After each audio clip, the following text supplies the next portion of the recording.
So this is what I did today. Got the stake beds welded up, the stake bed holes. They're all welded up, looks way better. And then I'm actually gonna mock this cab right here. I'm gonna get the shape of this, and I'm gonna build a piece right here so that this bed goes like this on the inside. And then I'll get a brand new bed to put in here, and cab, because of the back of the cab is rotted out too, real bad. Instead of building that, I'm gonna just get a aftermarket one if they make it. If not, I'll be building that too, I don't know. Working on some of the rust repair, but I figured while I was messing with it, I'd do the outside panel, and I got it cleat coat on right now, and then this is flanged underneath where it's supposed to be, and it fits the cab really nice. It rounds this way just a little bit, and then it rounds this way just a little bit. So I had to do that on the English wheel. Heidi just asked me before she left that she asked why I didn't show that on video, so I'll do the other side tomorrow the same way. And then we figured out what we're gonna do on the taillights. Inzi Mopar, go check his channel out. He's in Australia. He's got an awesome channel. But we were talking about doing stretching these and putting like Cadillac taillights and stuff like that. And I think what we're gonna do is at the bottom here, we're gonna bring this down and then get rid of all this ugliness right here. But I really like this little deal here, so we might incorporate that into the tailgate, but get rid of this whole mess so that just this piece is here and it comes through. So when we build the roll pan, I'll probably cut the bed out tomorrow. I'm not sure yet. I don't want this to be weak on the rotisserie. I'll see if I can get it on the rotisserie tomorrow. Just been digging all this. There's a huge pile of rust and dirt that was in the back of the cab right here that's all rotted out. And then I've been pulling dents out. There's a little spot right here that needs to be knocked out, but might just fill that with putty. There was a whole bunch of bad dents in the cab right here. Got those all knocked out, hammered out. Got the dash down to bare metal on the top. And then I gotta pull the rest of the switches and stuff to get that. And then I worked on all this morning and got this all cleaned up. But I think, to be honest, all this grate right here, I'm gonna cut it out and weld in a piece here and get rid of this grate just to make it really slick and clean looking, because we're going with AC and heater and everything. What I'm doing right now is I just cut this piece out in a circle and that purple blue color is just the Dykem dye. And then making this piece for the gas tank door delete or whatever you want to call it. And then I'll get this welded in. And I like how with the stake bed pockets filled up though. That's pretty cool looking. I like that. It's gonna be nice and clean, you know, because when you take some filler and just use like glazing putty or whatever and go across the top of this bed and all these little imperfections in the body, you know, this thing will look glass smooth. I gotta get my TIG welder over here, and I'll probably weld these up tonight too. I'm not sure yet. We'll see what happens. But anyways, what's up, Glenn? Paco, Veronica, hello. Anyways, check out Inzi Mopar. Go check his channel out. And then also, there's another channel I'd like you guys to check out. I'm gonna do a shout out for him. And he's a coach builder, a good friend of mine. I talk to him like all the time on the phone and stuff. And he's in Georgia, and his name's Tony Monroy. Go to YouTube and check out Tony Monroy. He built some badass cars. Thanks for watching. So I got this piece bent already and fit it before I got ready to start filming or whatever. But I'll go ahead and start getting this thing welded in.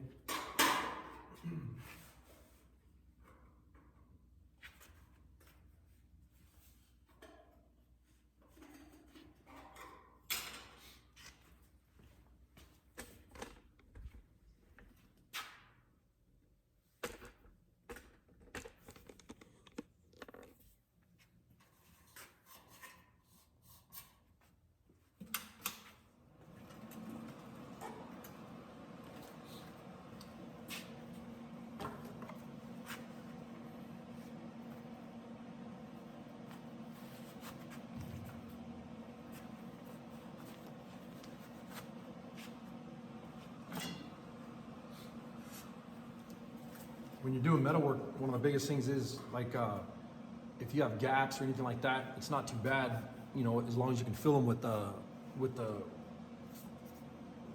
filler wire, or a little bit of putty when you're doing body work or whatever. But the biggest thing is, you know, the closer you get the metal work to the body work, the better it is, because then that way when you go to paint something, you don't have a whole bunch of body work to do on it. You can just, you know, block sand it out after you put a whole bunch of coats of primer on it or whatever. It helps a lot instead of messing with it a whole bunch, you know, and trying to go back and do it again. You know, do it first, do it once, do it right.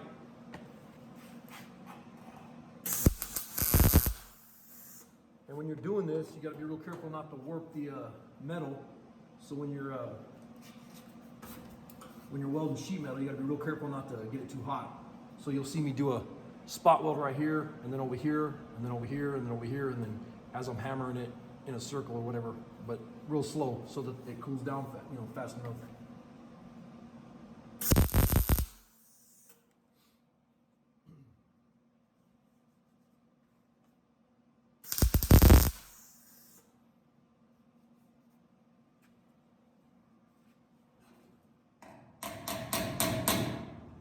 And use the heat to move the metal around. That way you don't have to beat on it real bad. And move, you know, you won't move the panel below it.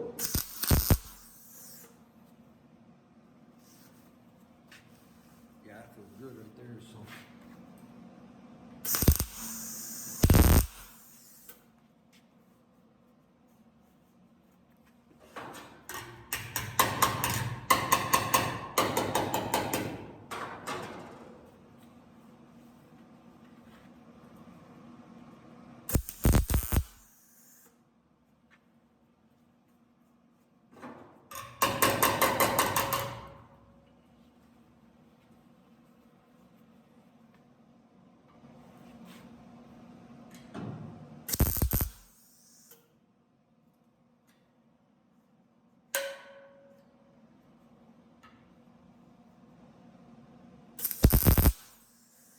Sound you heard was the spot weld popping off. As it started to cool, it let go of the circle here, and it popped it right back off.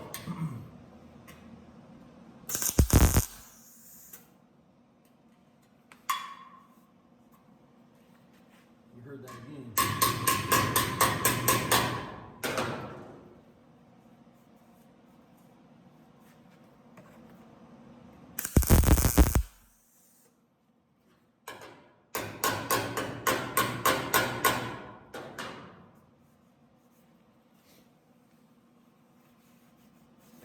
Good.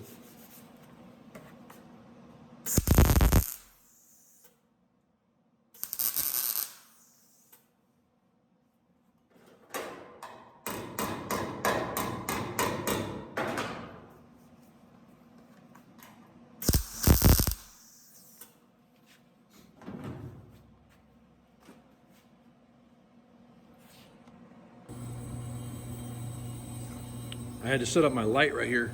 This side of the shop is kind of dark in this spot, and that helps when you can see really good. Your welds and everything will turn out better because you're not trying to guess where you're welding.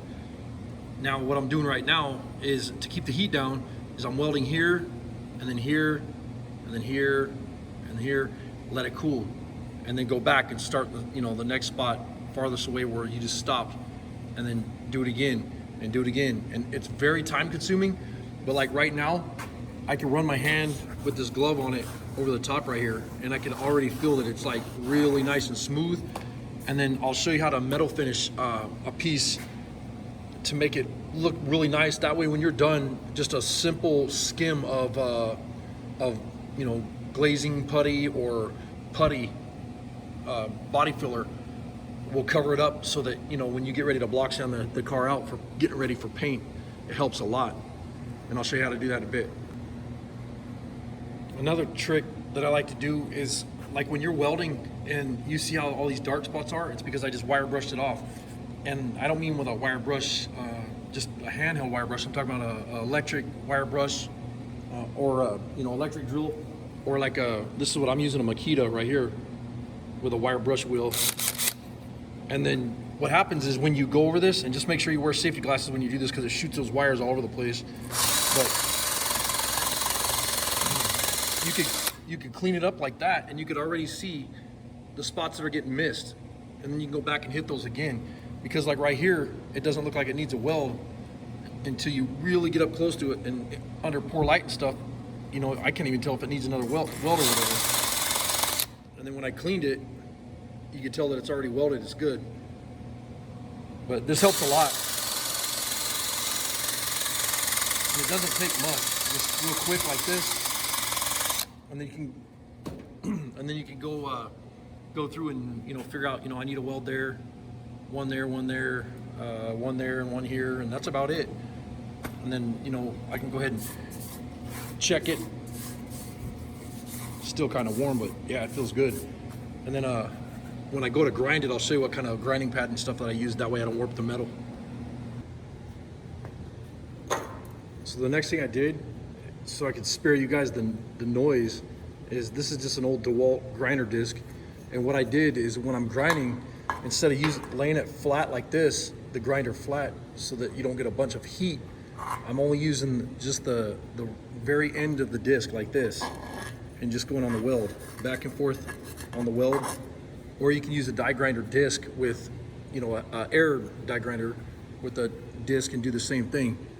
Just catch the end of it and go over the top of the weld all the way around. And then this is a flapper center disc. And this is, sorry about that, 40 grit flapper center disc. And then I'm doing the same thing here. Instead of laying it flat when I'm doing the metal, so I can metal finishes, I'm using kind of the edge. But then right when you start to roll that grinder over, you can see it starting to cut. You don't want it cutting, you just want it smoothing it out. And then after that, I'll get I'll clean up this a little bit, and then I'll show you what I use after that to metal finish.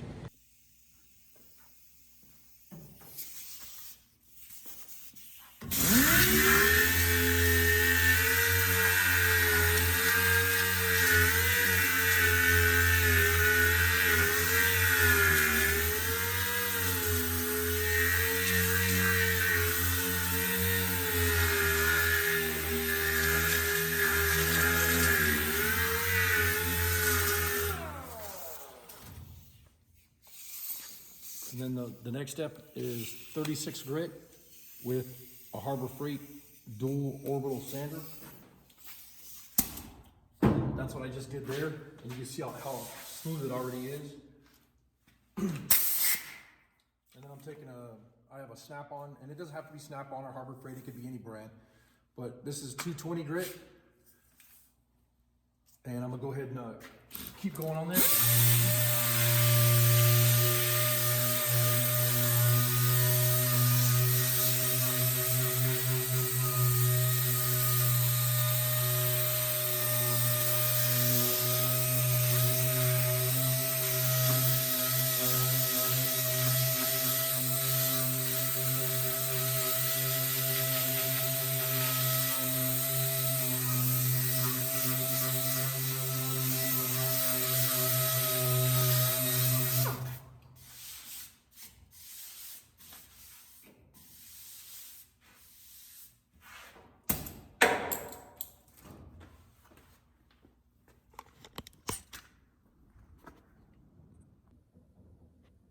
So I had to flip the camera around so you can see better. But you can see how smooth, if you keep going on this, it'll just be super smooth. And I have a little bit of a low spot right here, but I could tap that out from the backside. But you can kind of get the drift. And then I do have some other discs. If I use those, I'll go ahead and show you what I did. But you know, doing the metal finishing like this, it makes it so that when you're done with the body work, it can be flawless. I mean, you can come in here and look down the side of the body now, and this matches that same, you know, the line and everything is the same where that gas door was before, instead of having that big hole right here. But I'll go ahead and keep working on it and see what happens. Thanks for watching.